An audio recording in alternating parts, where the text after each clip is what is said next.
মহান আল্লাহ তাআলা পবিত্র কালামুল্লাহ শরীফের মধ্যে সূরা তাওবার 34 নং আয়াতের মধ্যে ইরশাদ করতে লাগলেন আউযু বিল্লাহি মিনাশ শাইতানির রাজীম বিসমিল্লাহির রাহমানির রাহিম ইন্না ইদ্দাতাশ শুহুরি ইনদাল্লাহি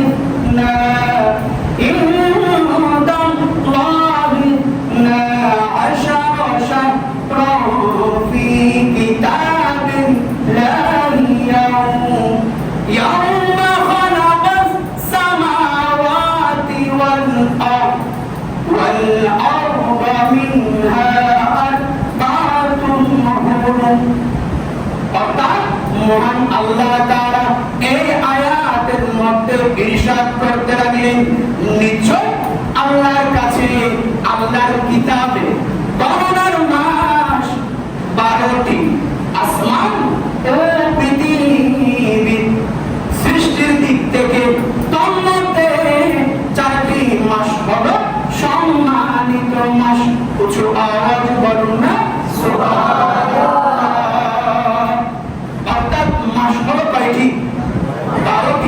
আমি এখন আরবির কথা বলতেছি, ইংলিশ ভার্সের কথা বলতেছি না। আমরা মুসলমান, আমাদের হিসাব হবে কোন মাস? আরবি মাস। আমরা হিসাব করবো কোন মাস? আরবি মাস। ইংরেজি মাস এটা দুনিয়ার জন্য, দুনিয়ার জন্য আমরা ইংরেজিতে কি করবো? ফলো করবো, কিন্তু আমাদের মেন মাস হলো আরবি মাস। আমরা যা কিছু আদায় করে, যা কিছু পালন করি, ঈদ বলেন, কুরবান বলেন, শবে কদর বলেন, শবে বরাত বলেন, রমজান বলেন, আমরা যত প্রকারে আমরা আমাদের উৎসব রয়েছে আমাদের ইসলামের মধ্যে, সব কিছু আমরা আরবি মাস মোতাবেক আমরা কি করি? আদায় করি, উদযাপন করি। ওই আরবি মাস কয়টি? 12টি। কয়টি? 12টি। তন্মধ্যে মহান আল্লাহ তাআলার কাছে 4টি মাস সম্মানিত মাস। সবাই বলুন না সুবহানাল্লাহ। 12টি মাসের মধ্যে কয়টি মাস সম্মানিত মাস? 4টি মাস। ওই মাসগুলো কি কি? ওই মাসগুলো হলো জিলকদ, জিলহজ, মুহররম, রজব। এই 4টি মাস মহান আল্লাহ তাআলার কাছে সম্মানিত মাস। সবাই বলুন না সুবহানাল্লাহ। এই 4টি মাসের মধ্যে একটি মাস অলরেডি শুরু হয়ে গেছে, সেটা হলো কি? মুহররম মাস। সবাই বলুন না সুবহানাল্লাহ।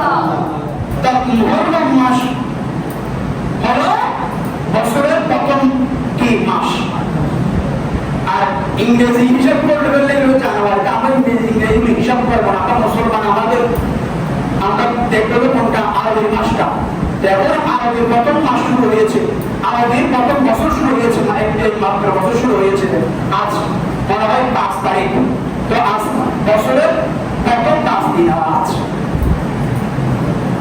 এই মাসগুলো জাহিলি যুগে এই মাসগুলোকে কি করতো? সম্মান করতো। অর্থাৎ আমরা যে এত সুন্দর ইসলাম পেয়েছি, এই ইসলাম কিন্তু আগে এরকম এত সুন্দর ইসলাম ছিল না। আমরা তো এখন মুসলমান বলে জন্মগ্রহণ করলে আমরা আমাদের কিছু করতে হচ্ছে না, কিন্তু তখনকার অনেক যুদ্ধের বিনিময়ে এই ইসলাম অ্যাচিভ করতে হয়েছে, অর্জন করতে হয়েছে।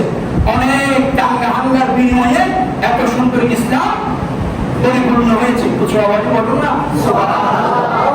ওই যুদ্ধগুলো নিষেধ ছিল কোন মাসে? এই 4টি মাসের মধ্যে যুদ্ধ করা কি ছিল? নিষেধ ছিল। অর্থাৎ এই 4টি মাসের মধ্যে কি করতো না? যুদ্ধ করতো না। সবাই বলুন না সুবহানাল্লাহ। এই 4টি মাসের মধ্যে একটি মাস হলো মুহররম মাস। আরবি হিসাবে অনুযায়ী মুহররম মাস হলো বছরের প্রথম মাস। তাই মুহররম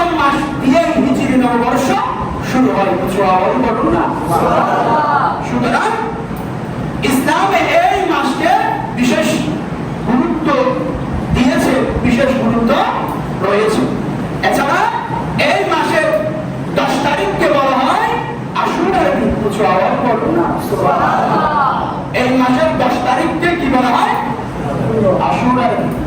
এই আশুরার দিন সম্পর্কে অসংখ্য হাদিসে পাক, এই মাস সম্পর্কে অসংখ্য হাদিসে পাক হয়েছে। তার মধ্যে একটি হাদিস হলো হযরত আবু হুরায়রা রাদিয়াল্লাহু তাআলা আনহু থেকে বর্ণিত, আর রাসূলুল্লাহ সাল্লাল্লাহু আলাইহি ওয়াসাল্লাম আফদালুস সিয়ামি বা'দা রমাদান শাহরুল্লাহিল মুহাররম ওয়া আফদালুস সালাত বা'দাল ফরিদাতি সালাতুল লাইল। রাসূল পাক সাল্লাল্লাহু আলাইহি ওয়াসাল্লাম ইরশাদ করতে লাগলেন, মাহে রমজানের পর সর্বোত্তম রোজা হলো মুহররম মাসের রোজা। কিছু আওয়াজ বলুন না সুবহানাল্লাহ। আর ফরজ নামাজের পর সর্বোত্তম নামাজ হলো কিয়ামুল লাইল তথা তাহাজ্জুদের নামাজ। কিছু আওয়াজ বলুন না সুবহানাল্লাহ। রমজানের রোজার পর সর্বোত্তম রোজা হলো কোন রোজা? মুহররম মাসের রোজা। নামাজের মধ্যে ফরজ নামাজের পর সর্বোত্তম নামাজ হলো তাহাজ্জুদের নামাজ। কিছু আওয়াজ বলুন না সুবহানাল্লাহ। অতএব এই মাসের মধ্যে আমাদের কি করতে হবে? রোজা আদায় করতে হবে। এই মাসের মধ্যে আমরা রোজা আদায় করার মহান আল্লাহ তাআলা সেই তৌফিক দান করুন। সকলে বলুন আমিন। সালাতু ইয়া